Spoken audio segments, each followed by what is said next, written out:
The house was quiet enough to hear the clock breathing. Tick, tick, tick. At 2:17 a.m., the sound seemed louder than usual, echoing down the narrow hallway as if time itself were warning someone, counting down to something no one could stop. Daniel Carter slept curled beneath a blanket printed with tiny rockets and planets, one hand tucked under his cheek, the other loosely gripping the stuffed dinosaur he refused to go anywhere without. His nightlight painted the walls in a soft amber glow, turning shadows into harmless shapes. From the outside, nothing looked disturbed. No shattered glass. No creaking hinges. No barking dog. Just a suburban home resting peacefully beneath a pale moon. And yet, by sunrise, Daniel would be gone. No one heard the door open. No one heard footsteps. No one heard a child cry out. At 6:42 a.m., his mother pushed his bedroom door open with her hip while balancing a laundry basket against her side. "Danny, wake up, sweetheart. You'll miss the bus." Silence. She smiled at first, expecting the usual groan buried under the blankets. But the bed was smooth. Too smooth. Untouched. The dinosaur lay abandoned near the pillow. For a moment, her brain refused to understand what her eyes were seeing. It felt like looking at a sentence, missing its most important word. She checked the bathroom. Empty. Closet. Empty. She even glanced beneath the bed, absurdly hoping he was hiding, waiting to jump out and shout, "Got you." But the house did not contain her son. Her voice broke the morning. Then her scream broke the neighborhood. Police arrived within minutes, their calm efficiency only making the terror feel more real. Officers searched the house twice, then a third time, as if repetition might force logic into an impossible scene. The front door was locked. Windows secured. No signs of forced entry anywhere. One detective stood in Daniel's doorway longer than the others, scanning the room slowly. Something about it bothered him, not what was there, but what wasn't. Kids are messy. They leave chaos behind them like breadcrumbs. But Daniel's room looked staged. Frozen. His sneakers were lined up neatly near the dresser. His backpack hung from its hook. Nothing suggested he had left willingly. Could he have wandered off? An officer asked gently. His mother shook her head violently. He hates the dark. He won't even go downstairs alone. Search teams flooded the area by afternoon. Volunteers combed through woods. Helicopters circled overhead. Dogs tracked scents that dissolved into confusion near the curb, as if the night itself had swallowed him whole. Neighbors repeated the same sentence over and over. "We didn't see anything. We didn't hear anything. It's just not possible." But it had happened. Days blurred into weeks. Weeks into months. Posters faded under sun and rain. Birthdays passed with candles no one wanted to blow out. Investigators chased every lead, suspicious vans, registered offenders, distant sightings, each one collapsing into disappointment. The hardest truth began settling in. Someone had planned this. Random crimes are messy. This wasn't. Whoever entered that house knew exactly where to go, knew exactly what to do, and knew exactly how to leave without waking a soul. The case drew national attention for a time. News anchors spoke in solemn tones. Experts debated theories. Then, slowly, cameras disappeared. New tragedies replaced old ones. But Daniel's parents never stopped searching faces in crowds. Never stopped listening for a voice that sounded like his. Never stopped leaving the porch light on. Years passed. The investigation grew quiet, not abandoned, but shelved beneath newer emergencies. Detectives rotated. Evidence gathered dust inside labeled boxes. Until the case earned the phrase families dread most. Cold. 18 years later, the Carter house belonged to someone else. Different paint. Different furniture. Different laughter echoing through rooms that once held unbearable silence. But in a climate-controlled evidence locker across town, time had been waiting patiently. Because science does not forget. And DNA does not lie. It started with a review routine, almost forgettable.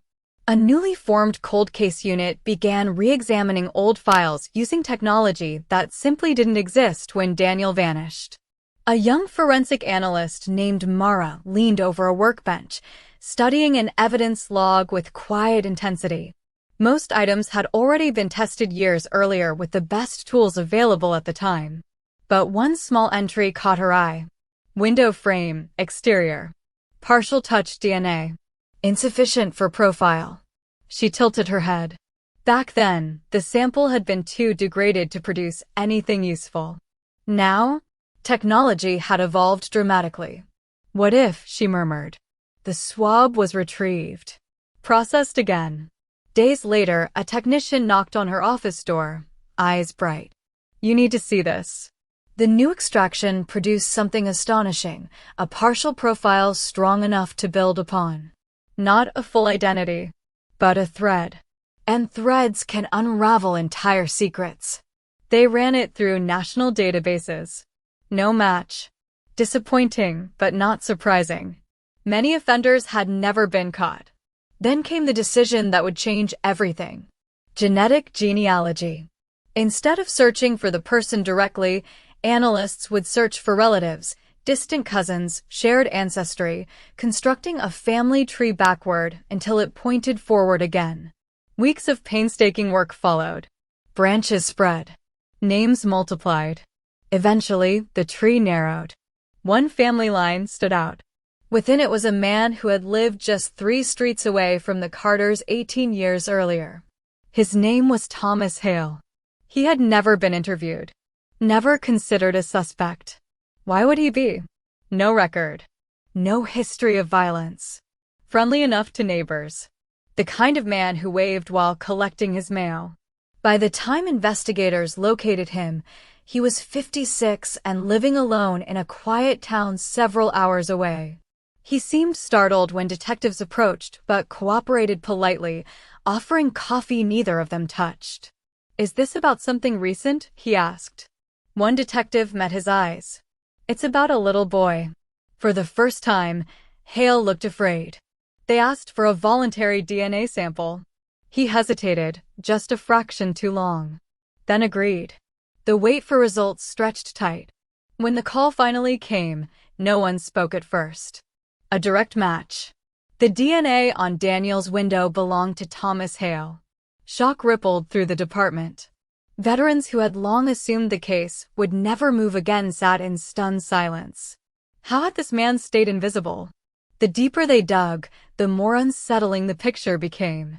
18 years earlier, Hale had worked night shifts. He often returned home in the early morning hours, a detail no one thought twice about at the time. He had no children. Few visitors. And shortly after Daniel disappeared, he had abruptly moved away. When confronted with the evidence, Hale denied everything. Until investigators revealed something else, fibers recovered from Daniel's blanket that matched carpeting once installed in Hale's old vehicle. The denial cracked, then collapsed. What he confessed chilled even the most seasoned detectives. He had watched the family for weeks, learned their routines, noticed which lights went off last, noticed which windows were sometimes left unlocked for fresh air. He described moving through the house like a shadow. He claimed the boy never woke. Said it almost proudly. Authorities later recovered remains from a remote wooded area Hale identified during questioning, a place no search team had ever thought to look. After 18 years, Daniel was finally brought home. The town held a vigil that glowed softly against the night, hundreds of candles flickering like fragile stars. His parents stood hand in hand, older now, faces marked by years no one should have to endure. Closure is a complicated word. It does not erase pain. It does not rewind time.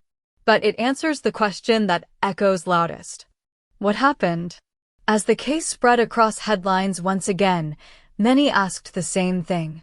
How many secrets are still waiting inside evidence rooms? How many truths are only one technological breakthrough away? Because sometimes justice is not fast. Sometimes it walks slowly, quietly, patiently. But when it arrives, it changes everything. Somewhere, in homes across the country, parents checked locks before bed that night, listened a little harder to the silence, held their children a little closer. And investigators, the ones who refused to forget, opened another cold file the next morning, wondering which forgotten clue might finally speak. Time had tried to bury Daniel's story. Science refused to let it. And maybe the most haunting realization of all is this. For 18 years, the answer existed. Waiting. If this story pulled you in, you're exactly the kind of viewer this channel was built for. Because here, we don't just tell crimes, we uncover the moments that changed lives forever, the mysteries that refused to stay hidden, and the breakthroughs that brought truth back into the light. So before you go, subscribe. Join a community that believes every story deserves to be remembered. Every victim deserves a voice. And every secret eventually deserves to be found. Turn on notifications because the next story might be even more unbelievable than this one, and you won't want to miss it.